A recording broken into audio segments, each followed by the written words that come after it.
هبي أنصار الهدى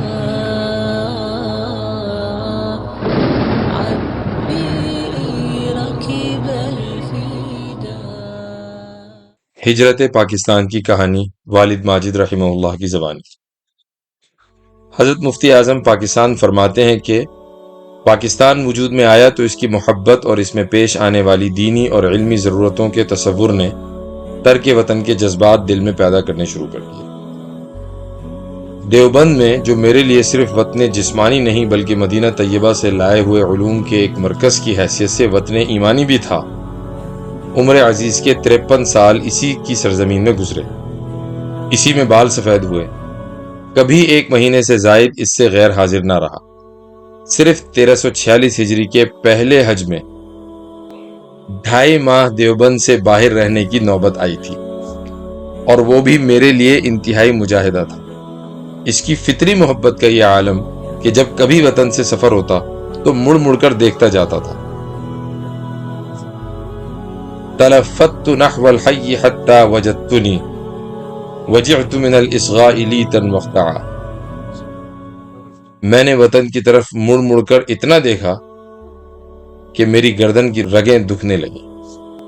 ایک طرف وطن مالوف کی محبت کا گہرا نقش، عیال کی کثرت، مالی وسائل کا فقدان زنجیر پا بنے ہوئے ہلنے کی اجازت نہیں دیتے تھے.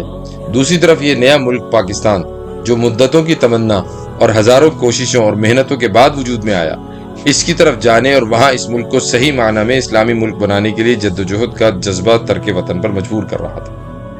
دیوبند کا مکان اور باغ.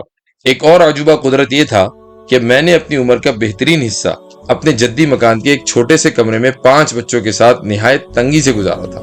اس دور انقلاب سے چند سال پہلے 1351 ہجری میں حق تعالیٰ نے ایسے اسباب جمع فرما دیے کہ جدی مکان کے عقب میں ایک افتادہ زمین خرید کر اپنا نیا مکان 2 منزلہ اپنی مرضی اور ضروریات کے مطابق بنا لینے میں کامیابی حاصل ہو گئی. ساتھ ہی فارغ اوقات یکسوئی سے گزارنے کے لیے شہر کے قریب ایک باغیچہ اپنے ہاتھ سے لگایا. عجیب اتفاق تھا کہ جس سال میں مکان کی تعمیر میں توسیع مکمل ہوئی، اسی سال میں باغ پر پہلا پھل نمودار ہوا، اور یہی وہ وقت تھا جب ترک وطن کا جذبہ دل میں ابھر رہا تھا. اور بالآخر اللہ تعالیٰ کے نام پر اس دار و دیار، گھر اور باغ کو چھوڑ کر پاکستان جانے کا فیصلہ جمادی الثانیہ 1367 اپریل 1948 میں کر لیا گیا. روانگی. اپنے ساتھ صرف غیر شادی شدہ بچے اور ان کی والدہ تھیں، اور گھریلو سامان میں صرف بدن کے کپڑے اور علمی سامان میں سے صرف اپنے مسودات، باقی سب عیال اور سامان اور کتب خانہ دیوبند میں چھوڑ کر 20 جمادی الثانیہ 1367 یکم مئی 1948 کو دہلی کے لیے روانہ ہو گیا. وہاں سے براہ جودھ پور کھوکرا پار کراچی پاکستان منتقل ہو گیا. کراچی میں پاکستان میں ایسے مقامات بھی تھے جو اپنے وطن سے قریب ہوا و فضا کے اعتبار سے ملتے جلتے تھے، مگر تقدیر ازلی میں ہماری جگہ اس مقام میں لکھی تھی جو وطن کے اعتبار سے پاکستان کا سب سے بعید علاقہ تھا. وطن سے نکلے بھی تو کہاں پہنچے؟ مجھ جیسے کم ہمت مبتلا حب وطن کے لیے، جس کو ابھی ابھی مرضی کے مطابق گھر نصیب ہوا اور اپنے لگائے ہوئے باغ کا پہلا پھل اپنی ابتدائی حالت میں نمودار ہوا، یہ وقت بہت ہی صبر آزما تھا اور کسی طرح اندازہ نہ تھا کہ اس عظیم انقلاب کو برداشت کر سکوں گا. لیکن اللہ تعالیٰ کے انعامات کا شکر کس زبان سے ادا ہو کہ اس نے اسی وقت میرے قلب کو ان سب چیزوں سے ایسا بے نیاز بنا دیا کہ حیرت ہو گئی. جس وقت میں نے مکان سے قدم نکالا، مکان میرے دل سے نکل گیا. حسن اتفاق سے یہ ہجرت اس وقت ہوئی جب میری عمر 53 سال کی تھی، جس سے اللہ تعالیٰ نے ہجرت نبی صلی اللہ علیہ وسلم کی سنت کا اتباع نصیب فرمایا، کیونکہ آن حضرت صلی اللہ علیہ وسلم کا سن شریف بھی بوقت ہجرت 53 سال ہی کا تھا. نقل وطن کے بعد ایک نئے ملک، نئے ماحول، وطن اصلی سے بہت دور، اس کی آب و ہوا سے بے حد مختلف شہر کراچی میں ایک ایسے مکان میں جو عبداللہ ہارون روڈ پر کنگز کورٹ نامی بلڈنگ میں فلیٹ نمبر 8 تھا قیام کیا، جہاں آسمان صرف دریچے سے نظر آ سکتا تھا، اور وہ بھی ایک مہربان نے رہنے کے لیے دے دیا تھا جس کے ہر وقت ہاتھ سے نکل جانے کا خطرہ لگا ہوا تھا. جاننے پہچاننے والے گنے چنے چند نفوس تھے. ہر وقت بیگانگی ہی بیگانگی کا دورہ تھا. جو بچے ساتھ تھے وہ اتنے چھوٹے کہ بازار کی ضرورت بھی ان کی سپرد نہ کر سکتا تھا. راستے معلوم نہیں، بازار کا اندازہ نہیں، گھر میں کوئی سامان نہیں، ہر چیز خریدنے بنانے کی ضرورت سامنے. باقی ماندہ عیال اور ضعیف بیوہ والدہ ماجدہ کی مفارقت سے دل زخمی، مگر شکر ادا نہیں ہو سکتا اپنے مالک کا کہ اس نے ہر قدم پر دستگیری فرمائی، اور ان حالات میں بھی عیال اور والدہ ماجدہ کی فکر تو ہوئی، مگر مکان باغ جائیداد کبھی بھول کر بھی یاد نہیں آئے۔ اللہ تعالیٰ نے 6 ماہ کے اندر یہ مشکل بھی حل کر دی کہ والدہ ماجدہ اور باقی عیال بھی کراچی پہنچ گئے۔ پھر آہستہ آہستہ دوسرے اعزاء و احباب بھی کراچی پہنچنے لگے اور کراچی نے وطن اصلی کی جگہ لے لی۔ 7 سال مختلف کرائے کے مکانوں میں جیکب لائنز کے کوارٹر نمبر 105 اور نمبر 106F میں، اور اس کے بعد برنس روڈ کے قریب اقبال منزل میں کہیں راحت کہیں تکلیف سے گزر گئے۔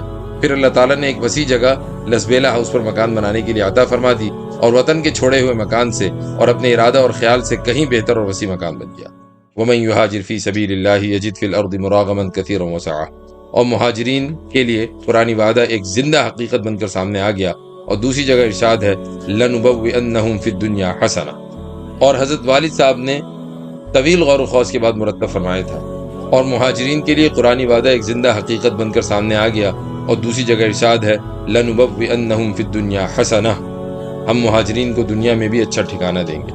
یہ تو وطن اور مکان کا افسانہ تھا جس کے لیے انسان اپنی توانائی اور ساری فکر خرچ کرتا ہے اور اچھے برے معاملات کو اختیار کرتا ہے۔ نیرنگ تقدیر نے آنکھوں سے دکھا دیا کہ یہ سب چیزیں خواب و خیال ہو گئی، اور عقل و شرع نے ہدایت فرمائی کہ جس ماحول میں اب نئی زندگی گزر رہی ہے اس کی بھی اس سے زیادہ کوئی حقیقت نہیں کہ چند روز کے بعد یہ بھی خواب و خیال ہو جانے والی ہے۔ کراچی میں یہ 13 سالہ زندگی کن مشاغل میں گزری، اس کی داستان طویل ہے۔ یہ مختصر سفر نامہ اس کا محل نہیں، لیکن اتنا اظہار ناگزیر ہے کہ یہاں پہنچنے کے بعد 2 چیزیں مقصد زندگی بن گئیں۔ اول، پاکستان میں اسلامی دستور، قانون اور نظام اسلامی کے نفاذ کی کوشش۔ دوسرے، اس طرف علوم دینیہ کا کوئی مدرسہ کراچی کے شایع نشان نہ ہونے کے سبب یہاں کے مناسب حال، ایک مدرسے کا قیام، اور تیسری چیز خدمت فتویٰ جو ہر جگہ ساتھ لگی ہی رہتی ہے۔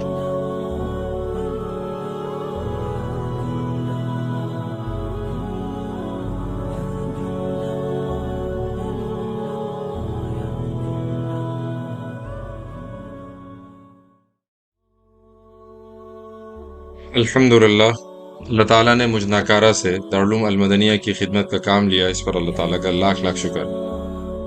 سن 2010 سے بحیثیت صدر دارالعلوم المدنیہ کے تمام شعبوں میں خدمت کا موقع ملا، الحمدللہ ثم الحمدللہ۔